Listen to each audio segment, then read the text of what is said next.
welcome to Walk the Garden Wednesday. I'm Heather with the Pennyroyal Master Gardeners here in Western Kentucky. Our mission is to provide education and be a resource to our community so that we can protect and enhance our environmental horticulture. So, some of the things that we do that we've talked about in the past, we do our plant swaps in the spring and in the fall. We work with our farmers market. We hold our annual spring fair, and of course, we're always available to you through Facebook and through that kind of communication, our social media.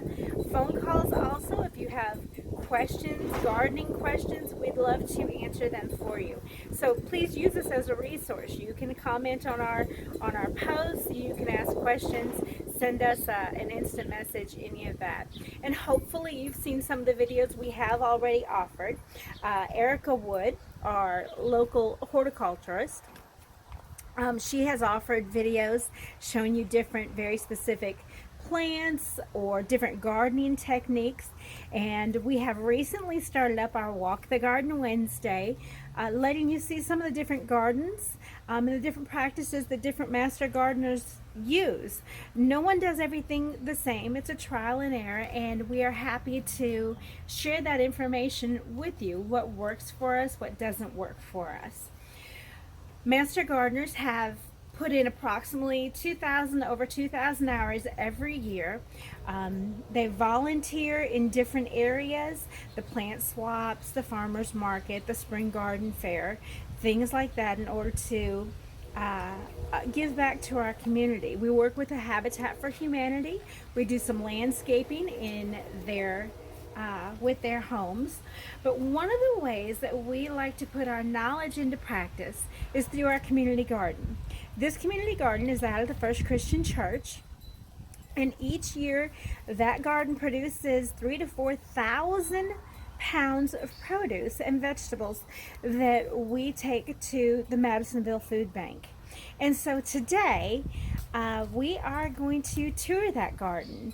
Mary Haley Hancock is going to give us a brief tour of the garden about some of the practices that they use, about the volunteers that come and harvest these things, to harvest these crops in order to do what we do.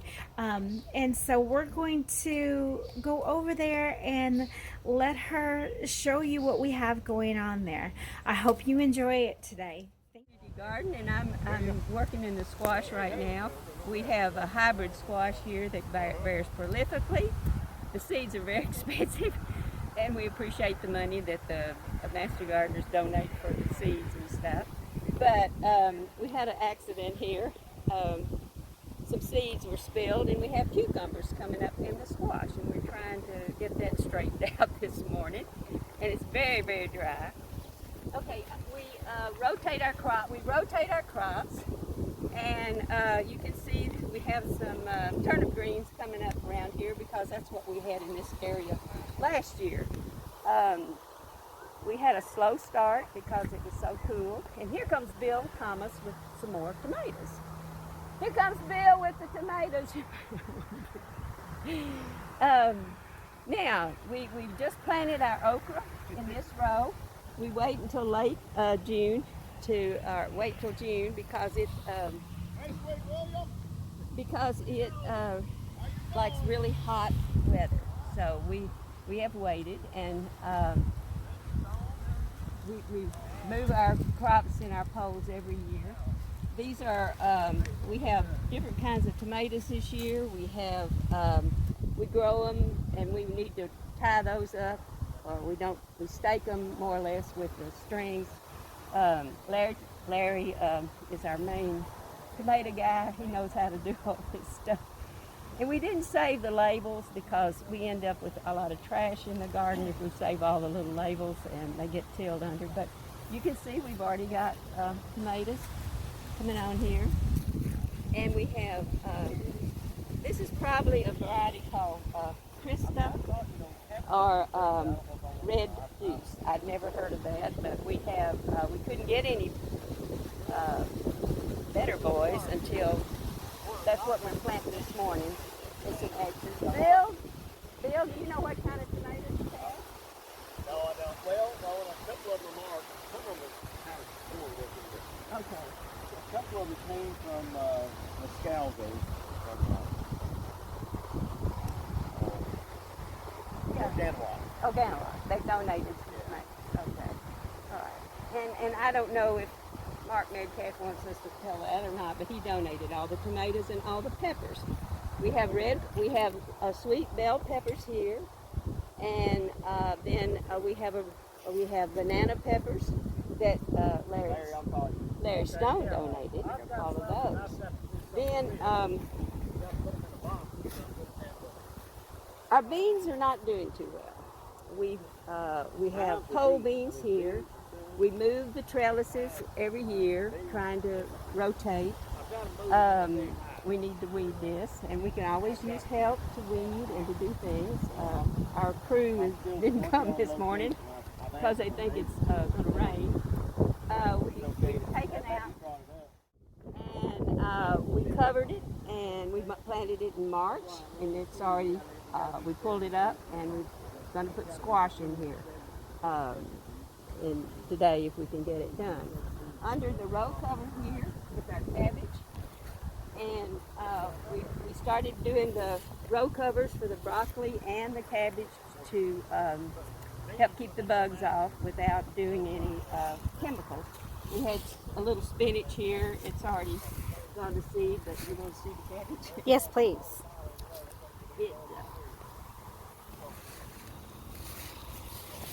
I checked it and it looks pretty good. Oh my, that's beautiful. And no chemicals or anything, but I need to get Larry to look. Larry's our expert on the mudflog stuff, but that's a pretty good head, and I think we probably can harvest that next week. How do we use any chemicals on the garden here? Yes, we do.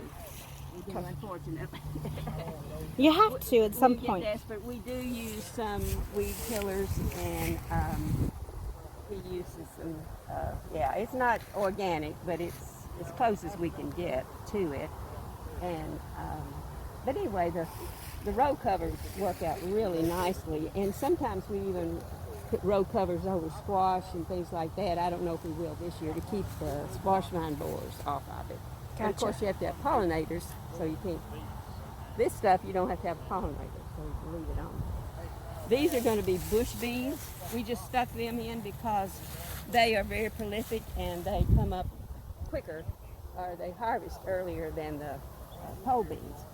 This is our first planting of cucumber, and we try to stagger our cucumber plantings because all of a sudden we have zillions and zillions and zillions of cucumbers. So I'm transplanting some of our misplanted cucumbers. They probably won't do too well, but we'll put in a second crop of cucumbers, and we grow them up so they're easier to harvest. They're still hard to find, but they're okay. And over here, last week,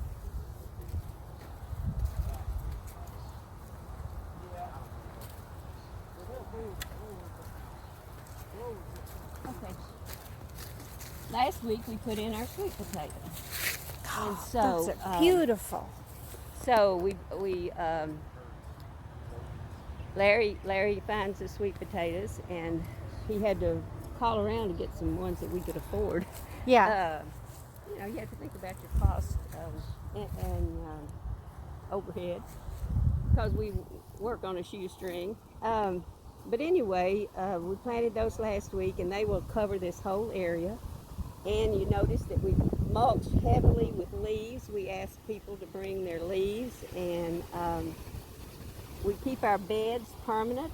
We may rotate our crops, but we keep our beds in the same place, and we ask that people not walk on them so they don't compact the soil. Then a lot of times we will take the leaf mulch from the year before, we'll shovel it up on the beds. And this year we had a great compost. Tony took one of our helpers took all the compost we had and spread it on all the beds. It was wonderful compost. And, you know, compost happens. All you have to do is just wait for it. But I think that's about the name of it, at the end of it. That's not very long, I don't guess. But, No, it's perfect. we do, Larry and I do a lot of extra work out here, and Tony catches our animals. We have squirrel problems. There was a deer in a little fawn. I was going to ask. I see the fence all the way around. We finally put up electric fence, but for some reason those fawns can not hit the electric. It's too high. They can get under it or something. But yeah, I scared him out. And they don't usually do too much damage. It's the groundhog we really have the big issue with, and he usually lives under that oak tree over there.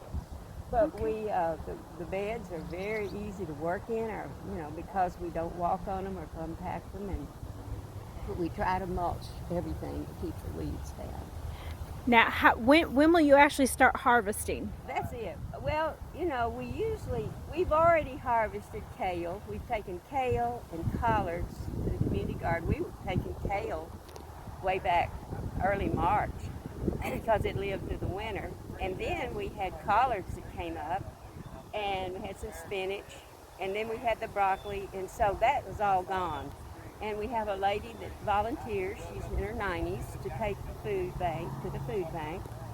And we will, after we harvest the cabbage, it'll probably be into July before we have tomatoes and green beans. And it gets really heavy, especially when the green beans come in. And it takes a long time to harvest all the tomatoes and all the squash we have. So you work in the garden on Tuesdays and Saturdays? Well, right now we're just Tuesdays. Just Tuesdays. When we start harvesting, we will go 3 days. Okay. But, no point. We could always be weeding, but hey, Right. People aren't as busy as they usually are. That's true. And I don't know where I sent out, I begged people to come, but they forget. And, Yep. They thought it was raining or whatever, but we can use all the help we can get. And we have about 4 or 5 of us come most of the time. The heavy day that we planted all the tomatoes, we had about nine people here. Nice. A combination of master gardeners, and that's the thing. This is on church property. It is. We have volunteers from the church and the community garden. From Master Gardeners, and they support it too. So it's a great place to use the campus for good, and but it is a good collaborative effort. It is, and it's hard for people. It's a Master Gardener community garden at First Christian Church. Well, thank you, Miss Mary Haley, for your time. I'm going to look around one more time, and it's looking beautiful. Well, except for the weeds. Oh, weeds are always there. And it took a long time for the weeds to start growing because it was so cool. It was a wonderful spring. Yep. For that, but we get a lot of food out of here, and especially if the sweet potatoes do well. Yeah. We All right. A lot of poundage. Thank you. Thank you. Oh, I forgot to tell Tony. Joining us today on Walk the Garden Wednesday. I hope you enjoyed the tour of the community garden. A big thank you to Mary Haley and to Larry Stone. They do a wonderful job of coordinating the volunteers and making that garden work. Both of them are a wealth of knowledge and that gardening wisdom that comes with getting your hands dirty, working the plants, working the garden, and we appreciate them a lot. Submit your comments. We want to know what you think. If you have any questions, if you're interested in becoming a master gardener and volunteering with us, we would love to have you. We are getting ready to we're trying to put classes together now, so you can call the extension office or leave a comment or do an instant message, and we'll get your name and give you a call back once we have classes ready. We would love to have you volunteer with us. But also leave your comments just about what you would like to see more of, things you would like to know more about. That's what we're here for. So I hope you enjoyed the tour of the community garden, and we'll see you again next Wednesday. Happy gardening. Thank you.